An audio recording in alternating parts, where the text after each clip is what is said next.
CMR ఇప్పుడు మరింత వైభవంగా విశాలంగా మన ఉప్పల్లో గ్రాండ్ రీఓపెనింగ్ 28 మార్చ్. నమస్తే రమగారు. నమస్తే జయ. రమగారు, మాయలు మంత్రాలు ఇలాంటి కథలు కూడా చెప్తూ ఉంటారు అప్పుడప్పుడు. ఇలాంటిది ఒకటి చెప్పండి అండి. ఒకటి కాదు రెండు చెప్తా. ఓ సూపర్. పూర్వంట కేశవుడు అని ఒక కుర్రాడు ఓ ఊళ్ళో ఉండేవాడు. అయితే పాపం వీడు కొంచెం చాలా సాధారణమైన కుటుంబీకుడు, పెద్దగా ముందు వెనక ఎవరు లేరు. ఏదైనా వ్యాపార ఊళ్ళోకి వెళ్ళి ఏమైనా సంపాదించుకుంటామని వాళ్ళ ఊరు నుంచి ఒక నౌక, వాళ్ళ దగ్గర ఊళ్ళో ఉన్న ఒక ఓడరేవు నుంచి ఒక నౌక బయలుదేరుతుంటే ఆ నౌక ఎక్కాడు. వీడు కొంచెం టెంపరీ వాడు. ఇప్పుడు ఒంటరి వాళ్ళు అనుకో ఏం చేస్తారు, వాళ్ళు ఆ ఊళ్ళోనే ఏదైనా చూసుకుంటారు. ఎక్కడికో వెళ్ళిపోయి సంపాదించుకురావాలన్న ఊహ ఉందంటే వాడు సాహసి కదా, అంతేగా. ఎంతో కొంత ఉత్సాహం ఉంది వాడికి.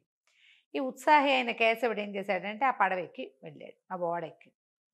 ఓడ కొంత మేర వెళ్ళిన తర్వాత కొన్ని రోజులు గడిచాక వీడికి కొంచెం ఆశ పుట్టింది, మనం సంపాదించుకోవచ్చు అది అని.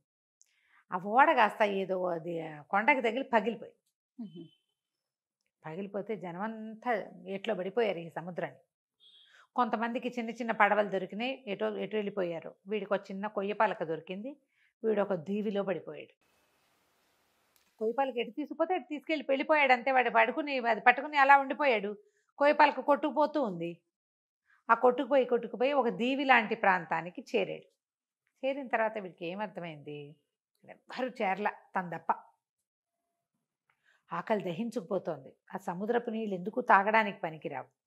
అయితే వీడు గమనించింది ఏంటంటే ఆ మొత్తం దీవి నిండా మా కొబ్బరి చెట్లు ఉన్నాయి, మనుష్య సంచారం ఏమీ లేదు. సరే ఓపిక వచ్చేదాకా అట్టా నేల మీద పడుండి, సరే ఏం చేద్దాం, కొబ్బరి చెట్టు అయినా ఎక్కితే ఉప్పు నీళ్ళు తాగడానికి పనికిరావు, కొబ్బరి నీళ్ళు పనికొస్తాయి హాయిగా. ఆ కొబ్బరి తినచ్చు, 2 కాయలు నీళ్లు తాగితే ఓపిక వస్తుంది. సాల్ట్ లాస్ అయిపోయి ఉంటాడు కదా ఇంత ప్రయాణంలో. సరే వీడు ఏం చేశాడు, ఒక చెట్టు ఎక్కాడు. కొబ్బరి చెట్టు ఎక్కి ఒక కొబ్బరికాయ కోసే లోపల వాడికి దూరంగా ఏదో గుయ్యమని సప్పుడు వినిపిస్తుంది. తీరా చూస్తుంది కదా, ఆ చూస్తూ ఉంటే అటు నుంచి ఒక పంది గాల్లో ఎగురుకుంటూ వస్తుంది. దానికి రెక్కలు లేవు కానీ ఎగురు వస్తుంది. భయం వేసేసింది. ఆ కొబ్బరి మట్టలను కావటేసుకుని అక్కడే ఉండిపోయాడు. తీరా చూస్తే పంది కొంచెం ఎత్తైన ప్రదేశానికి ఒక చోటకి చేరింది. ఆ రెక్కలు లేని పంది అక్కడికి రాగానే హాయిగా కాళ్ళు బారజాపి పడుకుంది. అది నీడగా ఉంది, ఇసుక ఉంది, ఆ గట్టు మీద చల్లగా ఉంది, కాళ్ళు చాపి పడుకుంటుంది పంది, హాయిగా నిద్రపోయింది. వీడు అదేమిటో తెలియలే వాడికి. సరే చూద్దామని ఏం చేశాడు, చెట్టు దిగి ఆ పంది దగ్గర ఉన్న వైపుకి ఎక్కాడు. ఎత్తంతా ఎక్కితే పంది కాళ్ళు బారచాపి గురక కూడా పెడుతోంది. చూస్తే ఏదంటే మామూలు పందే, అది రెక్కల్లే ఏం లేవు, 4 కాళ్ళు, మామూలు తోక, దాని ముట్టె పొడుగ్గా, కూరలు మాత్రం మంచి పదునుగా ఉన్నాయి. దాని పక్కన ఒక ఇంతలావు వజ్రం కనపడింది వాడికి, ఇంత రాయి దగదగ అంటుంది, వజ్రం గుర్తుపడతాడు వీడు. దాని మీదేనా? దాని పక్కన వజ్రం పక్కన పెట్టుకుని పడుకుంది అది. ఓకే. వీడు ఏం చేశాడు, అటు ఇటు చూశాడు, పంది కదలటల్లా. ఆ వజ్రం దేనికైనా ఉపయోగపడుతుంది, ఒకవేళ నా బతుకు బాగుండి ఇక్కడి నుంచి బయటపడితే నా బతుకంతాకి ఇది సరిపోతుంది అంతే అని ఆలోచించుకుని ఆ వజ్రాన్ని తీసుకున్నాడు. తీసుకునేసరికల్లా తీసుకుని కింద ఉంటే పంది వచ్చేస్తుందేమండి, కొబ్బరి చెట్టు ఎక్కి కూర్చున్నాడు. ఒక గంట పోయాక వీడి ఈ లోపల ఏం చేశాడు, ఈ కింద ఉన్న పొలాలు ఏదో కనిపెట్టి తీసుకుని కొబ్బరికాయ పొడుచుకుని నీళ్లు తాగి మెల్లిగా కొబ్బరికాయ ఒలుచుకుంటున్నాడు కూర్చుని. 2-3 కాయలు తాగేసరికల్లా ఓపిక వచ్చేస్తుంది కదా, 4 కాయలు కింద పడేశాడు, ఒకటి ఒలుచుకుంటున్నాడు చెట్టు మీదే కూర్చుని. ఒక గంటన్నర పోయిన తర్వాత పంది లేచి అటు ఇటు చూస్తుంది, నా వజ్రం అని వెతుక్కుంటుంది. అది దానికి తెలిసిపోయింది వీడు ఎవడో పట్టేసుకున్నాడని. అక్కడి నుంచి ఆ పంది ఏమిటి, అది ఒరిజినల్గా పంది కాదు, ఒక మాంత్రికుడు. ఓహో. వాడికి విపరీతమైన బలం, వాడికి ఆ పంది స్వరూపం మీద ఆసక్తి. వాడు ఆ స్వరూపంతో తిరుగుతున్నాడు అక్కడ. అక్కడి నుంచి చెట్టు మీద ఉన్న వీడిని చూసి గర్జించింది, గూర్నిచ్చింది అంటారు. పంది దాన్ని గర్జన అనకూడదు, గూర్నించటం దాని పేరు. రెండో గూర్నించింది అనమాట, గుర్రు పెట్టడం, దాన్ని గూర్నించటం అంటారు. నీ పని చెప్తాను అని అరిచింది. అరిచేసరికి వీడు ఏం చేశాడు, ఎండు కొబ్బరికాయలునగా ఒక లావు పడి కొబ్బరికాయ తీసి పెడేలమని పందికి వేసి కొట్టాడు, విసిరేసాడు. విసిరేసరికల్లా తగలంగానే పంది బొక్కబార్ల పడి మూర్చిపోయింది. వీడు పరిగెత్తుకుంటూ వెళ్ళి దాన్ని కొట్టేశాడు పంది. చిత్త కొట్టేశాడు, చచ్చిపోయింది పంది. చచ్చిపోయేసరికల్లా అక్కడెక్కడో దూరంగా వాడు ఎత్తు మీదకి ఎక్కాడు కదా, వాడు చెట్టు ఎక్కినప్పుడు వాడికి కనపడలా, చెట్టుకు ఆపోజిట్లో ఉన్న గుట్టెక్కేసరికి అవతల ఏదో పొగున్నట్టు కనపడుతోంది, తెలుస్తోంది. వీడు ఏమనుకున్నాడు, ఈ చెట్టు మీద ఇప్పుడు ముందు చెట్టు ఎక్కా, చెట్టు దిగి గుట్ట ఎక్కా, గుట్ట దిగి మళ్ళీ చెట్టు ఎక్కా, మళ్ళీ చెట్టు దిగి మళ్ళీ గుట్ట మీదకి వచ్చా. ఇట్లా కాకుండా ఇక్కడి నుంచి అక్కడికి వెళ్ళిపోయే మార్గం ఉంటే బాగుంటుంది కదా అనుకోగానే రయ్యమని ఎగిరెళ్ళి చెట్టులో పడ్డాడు. ఓ ఆ చెట్టు మీద కూర్చున్నాడు. ఆశ్చర్యపడి వీడు ఇదేంటి ఇట ఎట వచ్చాను. అప్పుడు వాడికి అనిపించింది, ఒకవేళ ఏమైనా ఈ వజ్రంలో మహత్యం ఉందేమో. ఆ, పంది ఎలా ఎగురొచ్చింది, అది అది ఈ వజ్రాన్ని పట్టుకునే వచ్చింది, ఇది దాందే, ఆ వజ్రం కోసమే అది అరుస్తోంది. సరే వీడేమనుకున్నాడు, ఎక్కడైనా మనుష్య సంచారం, ఈ దీవిలో మనుష్య సంచారం ఉంటే అక్కడికి నన్ను తీసుకుని అక్కడికి నేను వెళ్ళిపోవాలని కోరుకున్నాడు. కోరుకునేసరికల్లా ఒక్కసారి రయ్యమని ఎగిరెళ్ళి ఇంకా కొంచెం ఎగువగా ఉన్న ఒక గుడిసుంది అక్కడ పడ్డాడు. పడేసరికి అంటే పడి ఢామ్ పడిపోలే, వాడు తెలిసింది నిల్చున్నాడు. వాడికి ఆ, వాలుగా నుంచోటం. తీరా చూస్తే అక్కడ ఒక డేరా లాంటిది వేసింది, అక్కడ ఒకడు కూర్చుని ఉన్నాడు. ఆ గుడిసె, ఒక గుడిసె కనపడింది. గుడిసె దగ్గర ఒక కాళ్ళు లేని వాడు ఒకడు ఒక మేకపిల్లని కాల్చుకుంటున్నాడు తినడానికి. ఉమ్, వీడు మన కేశవుడి దగ్గరికి వెళ్ళి, అయ్యా కాస్త నాకు తినడానికి తిండి, ఈ రాత్రి పడుకోవడానికి చోటు ఇప్పిస్తారా అని అడిగాడు. అడిగితే మంత్రి అన్నాడు, ఇదిగో మేకని తిందుగా, నువ్వు కూడా కూర్చో అని, ఇక్కడికి ఎట్టా వచ్చావు నువ్వు అన్నాడు. అనేసరికల్లా వీడు వజ్రం తీసి చూపించాడు. అయ్యో, తీసి చూపించి, ఇదిగో ఈ వజ్రం దొరికింది, ఎక్కడికి కావాలంటే అక్కడికి వెళ్ళిపోవచ్చు అనగానే, ఈ కాళ్ళు లేని వాడు అన్నాడు, నా దగ్గర ఇంకోటి ఉంది, వాడు కూడా మాంత్రికుడు, నా దగ్గర ఇంకో మహత్యం ఉంది అని ఒక గొడ్డలు చూపించాడు. తల కర్ర, దీన్ని బాడీ మీద కొట్టి కట్టెపుల్లలు తీసుకురా అంటే కట్టెపుల్లలు తెచ్చి మంట చేసి పెడుతుంది. అది తల మీద కొట్టి ఎదుటివాడి తల తీయంటే తీసేస్తుంది. మహిమగల గొడ్డలి, నా గొడ్డలు నువ్వు తీసుకుని నీ వజ్రం నాకు ఇవ్వు, ఎక్కడికైనా వెళ్ళటానికి నాకు కాళ్ళు లేవు, వజ్రం ఉందనుకో కాళ్ళు హాయిగా వెళ్ళిపోతాను నేను అనేసరికల్లా సరేనన్నాడు కేశవుడు. కాకపోతే వాడు మేక మాంసం తింటూ ఉంటే వీడికి అనిపించింది, ఈ కాళ్ళు లేనివాడు అందితే తన్ని కూడా కాల్చుకు తింటాడు అనిపించేసింది. ఉమ్, వాడు చూపు బాగుంట్లా, వీడు గ్రహించాడు. వీడు గ్రహించాడు. సరే ఈ మారకం మాట వచ్చేసరికల్లా సరే ఏమన్నాడు, అలాగే ఇవ్వని ఆ వజ్రం ఈ చేత్తో ఇస్తున్నట్టు ఇచ్చి ఈ గొడ్డలు చేత్తోకి తీసుకున్నాడు. తీసుకుని ఏమన్నాడు, దాని తల మీద కొట్టి వీడి తల తీసేయి అని చెప్పాడు. వెంటనే గొడ్డలు ఎవడి చేతిలో ఉంటే వాడి మాట వింటుంది. ఈ గొడ్డలు రయ్యమని పోయి ఆ కాళ్ళు లేకుండా కూర్చుని ఉన్నాడు కదా మాంత్రికుడు, వాడి మెడ కట్ చేసేసి వీడు అమ్మయ్య అనుకుని ఆ గొడ్డలి ఈ వజ్రం, కాకపోతే వీడి దగ్గర వజ్రం ఉన్నప్పుడు వీడు వెనక్కి వెళ్ళిపోవచ్చు, ఉమ్, వీడు ఇంటికి వెళ్ళిపోవాలని కోరుకోవచ్చు. కాకపోతే వాడికి ఆశ ఏంటంటే మనకు వజ్రం దొరికిందంటే ఇంకేమైనా దొరుకుతుందేమోనని ఉన్నాడు ఇక్కడ. ఓహో, ఆ వజ్రం గొడ్డలు పుచ్చుకుని నడిచాడు. ఇంకా అవతల నడుస్తుంటే దూరంగా పొగ కనపడింది, అక్కడికి వెళ్ళాలని కోరుకున్నాడు. అక్కడికి వెళ్ళేసరికల్లా ఒకడు చేతులు లేని వాడు ఒకడున్నాడు అక్కడ. వాడు డేరా వేసుకుని ఉన్నాడు, కాళ్ళు చాపుకొని కూర్చున్నాడు, వాడికి చేతులు లేవు, ఇక్కడి నుంచి లేదు. ఉమ్, అయితే వీడు దగ్గరకు వస్తుంటే కేశవుడు కొంచెం దూరంగా దిగాడు, 4 అడుగులు వేసి నడిచేసరికల్లా వాడి దగ్గర ఒక ఇంత పాత్ర ఉంది గట్టు మీద, పాత్రలో అన్ని పాలు ఉన్నాయి. ఆ పాత్రని ఇట్లా గడ్డ పెట్టి తోసాడు. ఉమ్, తోసేసరికల్లా ఆ పాత్ర దొర్లి బోర్ల పడి అందులో ఉన్న పాలు కింద పడి ఇక పెద్ద ప్రవాహం అయిపోయింది. అది ఎటా అయిందంటే ఆ గుడిసె డేరా ఆ కాళ్ళు లేకుండా కూర్చున్నవాడు తప్ప మిగిలిందంతా మునిగిపోయేంత ప్రవాహం వచ్చేసింది.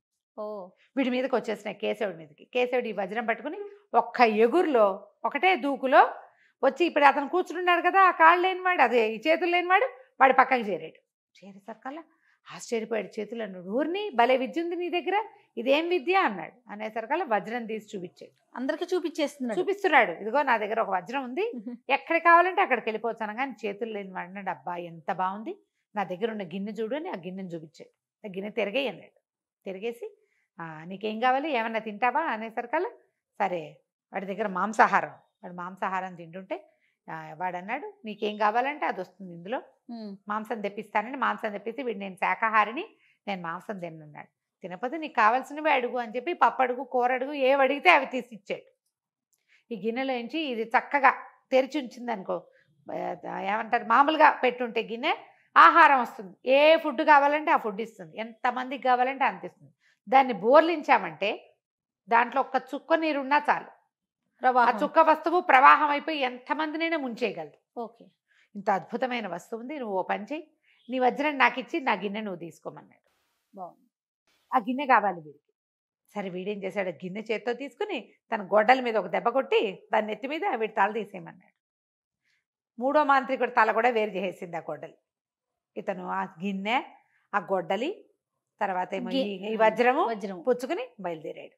ఇంకా ముందుకెళ్తే దూరంగా ఏంటంటే కొంచెం క్రూర మృగాలన్నీ పారిపోతున్నాయి, మృగాలు కనపడుతున్నాయి. వీడు ఒక పెద్ద కొబ్బరి చెట్ల తోపు కదా, అది తోపులోంచి అన్ని జంతువులు పరిగెత్తుకుంటూ వస్తున్నాయి. ఇతను తప్పుకుంటూ నడుస్తున్నాడు.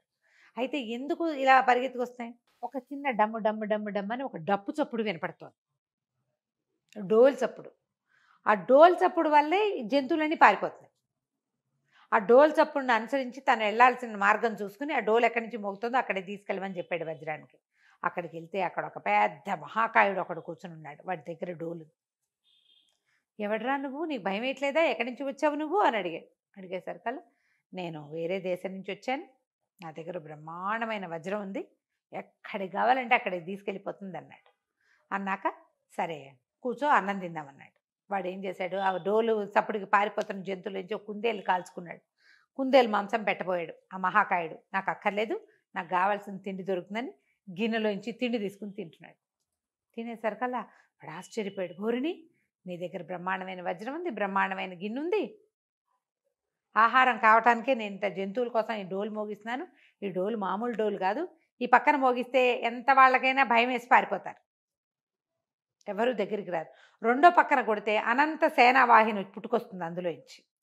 ఈ డోలు నేను ఎన్నేళ్ళో సాధన చేసి దీన్ని సంపాదించాను, కానీ ఇది నాకు తిండి సంపాదించట్లా, నేనే కష్టపడాల్సి వస్తుంది. ఆ గిన్నె నాకు ఇచ్చేసి ఈ డోలు తీసుకో, నాకు అయిపోయింది, ఇక నా వల్ల కాదు అవన్నీ చేయటం, గిన్నె ఇచ్చేయమన్నాడు. అనేసరికి వీడేం చేశాడు, గిన్నె ఇస్తున్నట్టే ఇచ్చి ఆ డోలు తీసుకుని గొడ్డలు తల మీద కొట్టి వీడి మహాకాయుడు తల తీసేయమన్నాడు.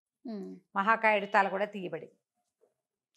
వీడు తనకు లభించిన వస్తువులన్నీ చూసుకుని వీటితో నేను హాయిగా ఉండొచ్చని భావించి సరే సమీపంలో ఒక మంచి నగరం ఏదైనా ఉంటే అక్కడికి తీసుకెళ్ళమన్నాడు.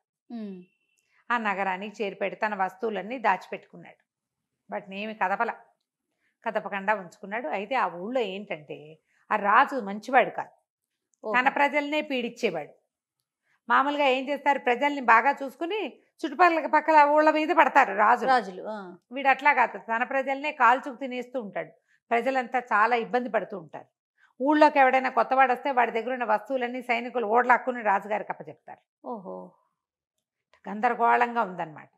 ఉండేసరికల్లా సరే ఇతని దగ్గర ఒక వజ్రం ఉందని సైనికులు కనిపెట్టి రాజుగారికి ఇన్ఫామ్ చేశారు. ఇట్లా ఒక బాధ వాటసారి వచ్చాడు. ఇప్పుడు గిన్నె, డోలు, గొడ్డలి ఎవరికి ఆసక్తి కలిగించవు, వజ్రం ఆసక్తిగా ఉంటుంది.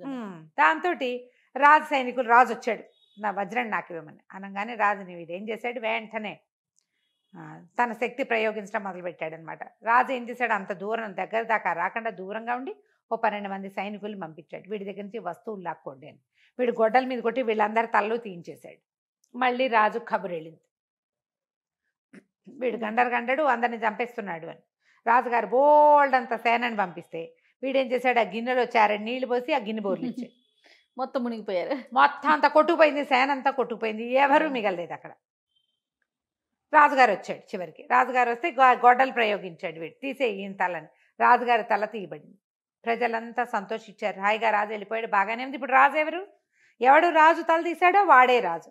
కాకపోతే వీడిని తీసుకెళ్ళి ఆందోళనకాలు పల్లకి ఎక్కించి తీసుకుపోయారు. కానీ మనకు సైన్యం లేదండి, సైన్యం అంతా మీరు సృష్టించిన దాంట్లో కొట్టుకుపోయింది, ఇప్పుడు మనకు సైన్యం ఎలాగా అనేసరికలు ఇతను ఏమన్నాడంటే దానికి ఏం భయం లేదని ఆ డోలుకి రెండో పక్కన కొడితే 1,00,000 మంది సైన్యం వచ్చారు. వీళ్ళే మన సైన్యం, వీళ్ళ తిండికి కూడా మనకు వచ్చిన ఇబ్బంది ఏమీ లేదని తన పాత్ర అన్నీ దాచిపెట్టుకుని తన వజ్రాన్ని తనే లోపల పెట్టేసుకుని ఆ దేశానికి రాజుగా ఉండటం మొదలుపెట్టాడు. ఎప్పుడు కావాలంటే అప్పుడు తిండి ఇవ్వగలిగేవాడు, ఎక్కడికి కావాలంటే అక్కడికి వెళ్ళిపోగలిగేవాడు. ప్రమాదం వస్తే ఎంత ఎవరినైనా సరే తప్పించగలిగిన వాడు ఉన్నప్పుడు రాజుగా ఇంకా బాధ ఏముంది. కేశవుడిని ఆ నగరానికి రాజుని చేసుకుని ప్రజలంతా హాయిగా ఉన్నారు. కథ కంచికి మనం ఇంటికి. చాలా విచిత్రంగా ఉంది రమ్మగారు. నమస్తే అండి. సుమన్ టీవీలో మీ పర్సనల్ అండ్ బిజినెస్ ప్రమోషన్స్ కోసం కింది నెంబర్కి కాంటాక్ట్ చేయండి.